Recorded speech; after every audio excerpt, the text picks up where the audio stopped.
You would think that using the hotel credit on the Delta cards would be easy, right? Unfortunately, it was quite more difficult than I first thought. So in this video, I'll walk you through my experience of using the Delta Hotel Stays credit, what you can learn from my experience, some tips and tricks, and how to double the credit. First things first, using the credit. Now it says specifically in the terms and conditions that if you want to be able to qualify to use the credit, you have to book your stay on delta.com/stays. And when you're on that website, you're allowed to book prepaid hotels and vacation rentals. Now, just because it says vacation rentals, don't get that mistaken with Delta Vacations, which is a completely separate thing. All right, so how do you get to Delta Stays? So there are three options. First option is you can just go to the link in the description. I'll have a link down there for your just ease of use. Second option is you can go into the terms and conditions and click on the link that they have here. It's just easily right there. You can even copy and paste it into your URL. Works just fine. And for the third option, and I think just the more convenient option, is to just go on to delta.com. And when you're on Delta's website, you can scroll down and towards the left side it says stays and it has a picture of a little bed. You can just go ahead and click on that, and then you'll be greeted by two options: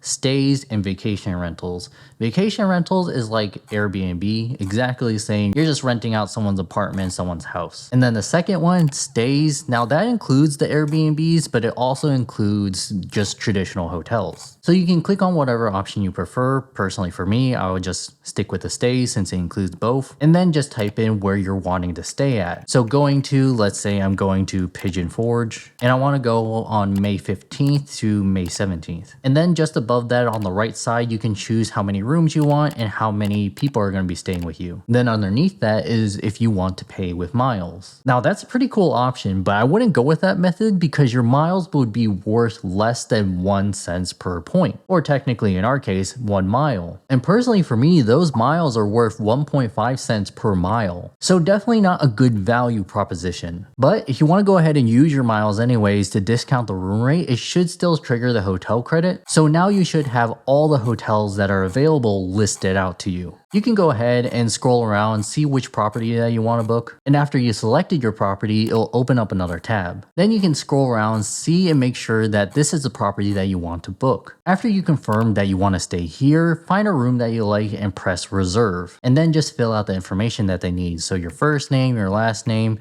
your mobile telephone number. And if you have one, which I really recommend because it's free to sign up, type in your Delta Sky Miles number into that box. And on some hotels, even during some promotions, you can earn Sky Miles on the hotel stay. It's always worth pocketing a little bit extra points. You never know when they come in handy. Then you get to the payment section. Now it will specifically say in green lettering that this reservation is eligible for a Delta Stays benefit using the select Delta Sky Miles American Express cards. And underneath that, it will ask you if you want to use your miles. You can go around and tinker with it, and if you want to go ahead and use your miles, I'm not going to judge you. I just wanted to let you know that it's probably not the best way to use it. But underneath that is where you want to enter your Delta credit card information. So of course, your name on card, what your Delta Sky Miles credit card number is, the expiration date, and the security code. Now I just want to let you know, if you use the Delta Platinum card, the personal version, it has 3 times points back on hotels. So at first I thought you would earn 3 times points back, but after looking into it further, it seems like you don't actually earn points, so that's kind of interesting. And then just keep in mind that most hotels that are on Delta Stays have a no cancellation policy. Some of them do have full refundability, but as I've seen through the list, most of them are non-refundable. So just make sure that you want to stay here and that you're getting the best price. And that's something that I'll go over here in a bit. But if everything looks good to you, you know the policy, that's the price that you're willing to pay and that you're expecting, you can go ahead and complete the booking. And in my experience, you should get the hotel credit within a day or the day after. Now it can take up to 90 days, but just based on my 2 bookings, it's really quick. Now, what did I mean about getting the best price? So Delta Stays is ran by Expedia, a third-party website to the hotels, so it's not a direct booking. But here's another thing about booking using the portals that I personally loathe. At least with my experience on Delta Stays and Expedia, the prices on the hotel fluctuate day by day, even hour by hour. Like for example, when I booked my stay at the Wayback Hotel in Pigeon Forge, I went ahead and tried to be responsible and book early, and it costed me $187.45. However, for the next day when I went ahead and checked it, it was $157. So a $20 discount just because I didn't wait a day. It's crazier too because the day before I booked it, it was $215. So I thought I was getting a pretty good deal for $187. Plus, not only that, if you use incognito mode or private browsing, you can find a different price on that compared to just using a regular browser. And also it matters if you're logged into your account or not. Sometimes it can work against you because it can track how many times you've been searching for this hotel, that it makes it seem like you're really desperate, so they increase the price. But also at the same time, if you're logged into your account, sometimes it doesn't pop up all the time, you can get a Sky Miles member discount. Personally, it kind of infuriates me because I always want to make sure that I get the best deal, but with this method, and especially with no refunds, I can never make sure if I'm getting the actual best deal. But while we're on the topic of negative experiences, it seems like hotels have it bad on their side too. While booking my stay to go to the Ancient Lore Village to use my $150 hotel credit, that hotel is a boutique hotel. I'm not sure if they weren't used to booking through third parties. They called me multiple times and they were confused. They weren't sure if I actually paid for my stay.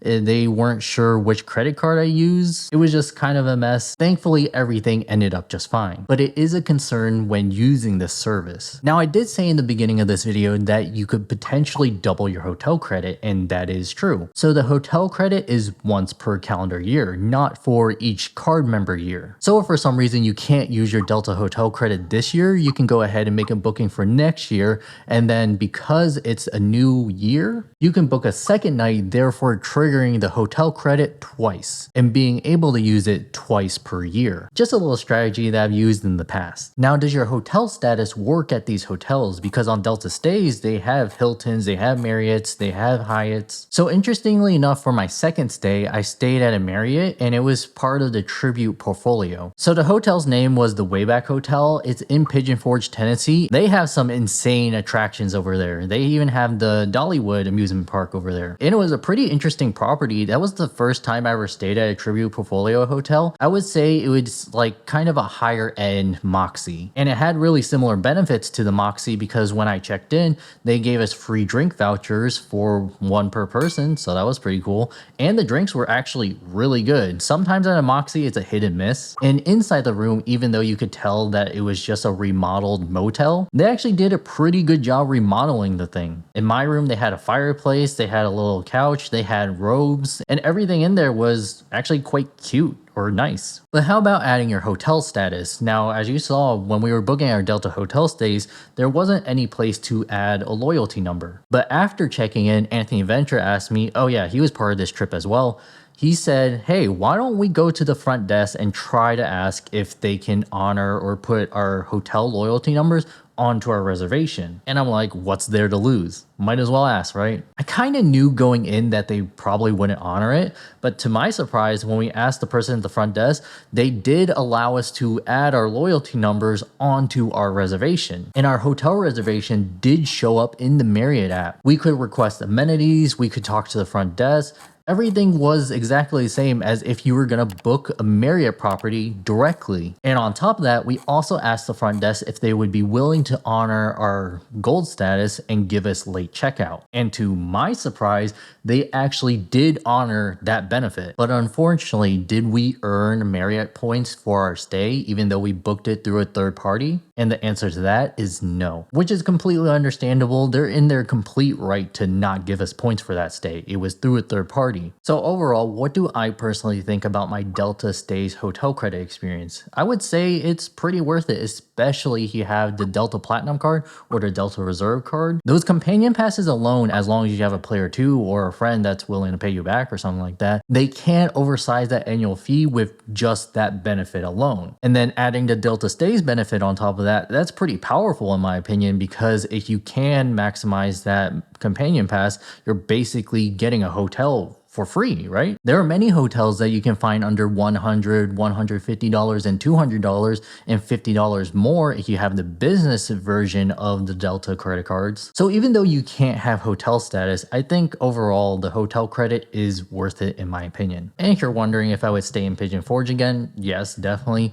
It's one of my favorite places to go to, just especially since I live so close to it. It's a good staycation spot. A lot of fun things to do, a lot of attractions, and you get to see the mountains if you go and head down to Gatlinburg. It may not be everyone's thing, but that's okay. I mean, you tried it at least once, right? But yeah, I hope you feel more comfortable using the Delta Hotel credit, and I'll see you later.